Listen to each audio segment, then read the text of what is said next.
अजिबात क्रीमचा वापर न करता, मोल्डचा वापर न करता, कमीत कमी साहित्यात आज आपण ही मावा कुल्फीची रेसिपी बघणार आहोत। बनवायला जितकी सोपी तितकीच चवीला चविष्ट आणि महत्त्वाचं म्हणजे कमी साहित्य आहे जे की आपल्या घरात इझिली अवेलेबल होऊन जाईल। आणि ही रेसिपी तुम्ही मिक्सरमध्ये देखील करू शकतात, इतकी ही सोपी आहे। म्हणजेच बीटरचा वापर न करता तुम्ही ही रेसिपी बनवू शकतात। तर नमस्कार मंडळी, मी आहे दीक्षा। स्वागत आहे तुमचं दीक्षा's पीसफुल किचन मध्ये। रेसिपी सुरू करण्याच्या आधी एक निवेदन आहे, रेसिपी आवडली तर व्हिडिओला लाईक करा आणि चॅनलला सबस्क्राईब देखील करा अशाच नवीन इंटरेस्टिंग रेसिपीसाठी। तर सर्वात आधी मी इथे जाड तळ्याचं भांडं घेतलेलं आहे, त्यामध्ये मी अगदी थोडंसं पाणी घालत आहे। पाणी घालण्यामागचं एकच रिझन आहे की आपण ज्यावेळेस दूध यामध्ये बॉईल करू त्यावेळेस ते तळाशी अजिबात चिटकू नये, म्हणून इथे मी थोडंसं पाणी घातलेलं आहे आणि त्यामध्ये मी इथे 1 लिटर दूध घालत आहे। इथे मी 1 लिटर दुधापासून ही रेसिपी बनवणार आहे। तुम्ही दुधाची क्वांटिटी कमी जास्त देखील करू शकतात। या दुधाला आपल्याला मध्यम आचेवरती 1/3 इतकं आपल्याला आटून घ्यायचं आहे।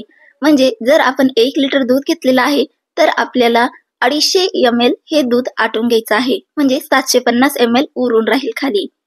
मी इथे मिल्क पावडर आणि कॉर्नफ्लोअरचा वापर करणार आहे, त्यामुळे मी याला थोडंच आटवणार आहे। जर तुम्ही या दोन्हीचा वापर करणार नसेल, तुमच्याकडे फक्त दूध असेल तर तुम्ही दुधाला एकदम अर्धा करून घ्या आणि साखर आणि इलायची पूड टाकून देखील तुम्ही ही रेसिपी बनवू शकतात।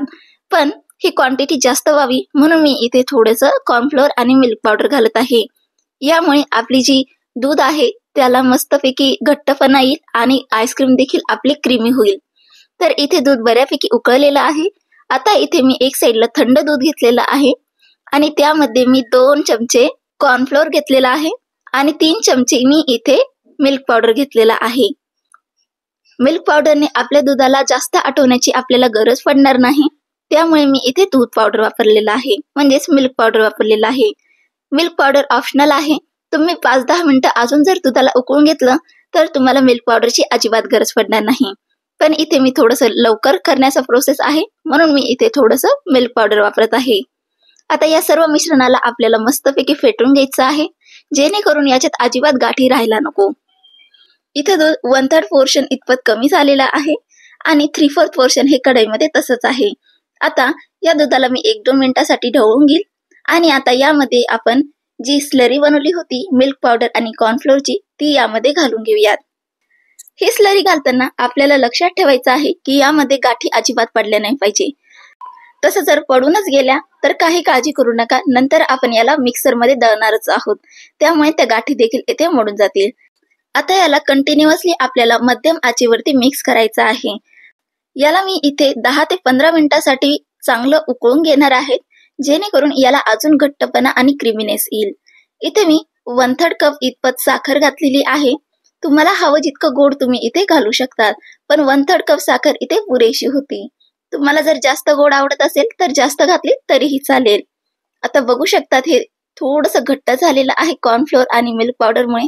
आता मी याला अजून 5 ते 7 मिनिटासाठी अजून बॉईल करून घेईल, कारण साखर ऍड केल्यामुळे आपलं जे मिश्रण आहे ते थोडंसं पातळ होईल, कारण साखर त्याचं पाणी रिलीज करेल आणि हे पातळ होऊ शकतं।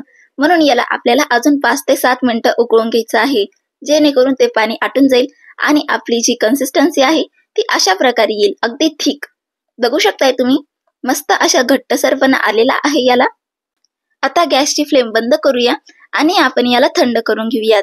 मी इथे याच कढईमध्ये थंड केलेला आहे आणि महत्वाचं म्हणजे ज्यावेळेस ही थंड झालती त्यावेळेस मी याला एका बाउलमध्ये काढून घेतलं आणि फ्रीजमध्ये थोडा वेळ ठेवून घेतलं होतं।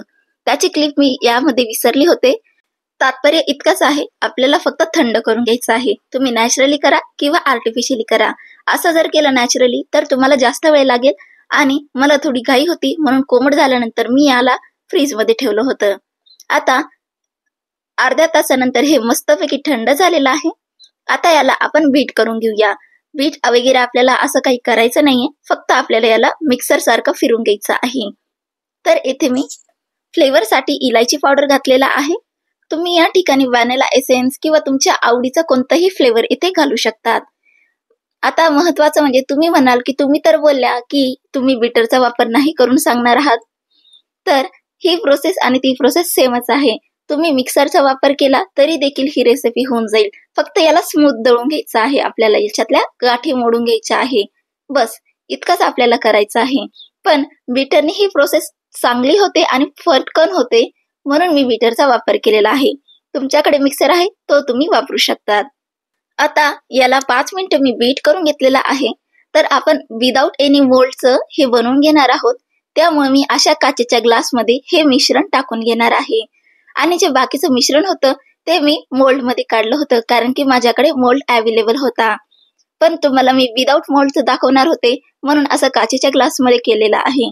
ज्यावेळेस तुम्ही असं काचेच्या ग्लासमध्ये असं काही करणार, त्यावेळेस तुम्ही असं वरतून याला सील करा, जेणेकरून ज्यावेळेस तुम्ही याला फ्रीजरमध्ये ठेवाल तर वरतून अजिबातच क्रिस्टल येणार नाहीत. आता 8 तासानंतर तुम्ही बघू शकतात, मी याला डिमोल्ड करते. बघू शकतात किती मस्त अशी जमलेली आहे आपली आईस्क्रीम. वरतून अजिबात क्रिस्टल आलेले नाहीत आईसचे. आता याला आपण या ग्लासमधून काढून घेऊयात. याला मी अशा प्रकारे कट केलेला आहे. तुम्ही हवं असेल तर आईस्क्रीम स्कूपरने देखील याला खाऊ शकतात.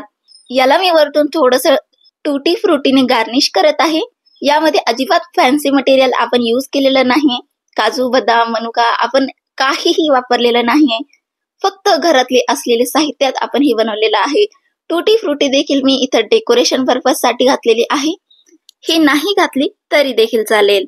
तर बघा, घरच्या घरी आपण बनवली ना मस्त मामा कुल्फी.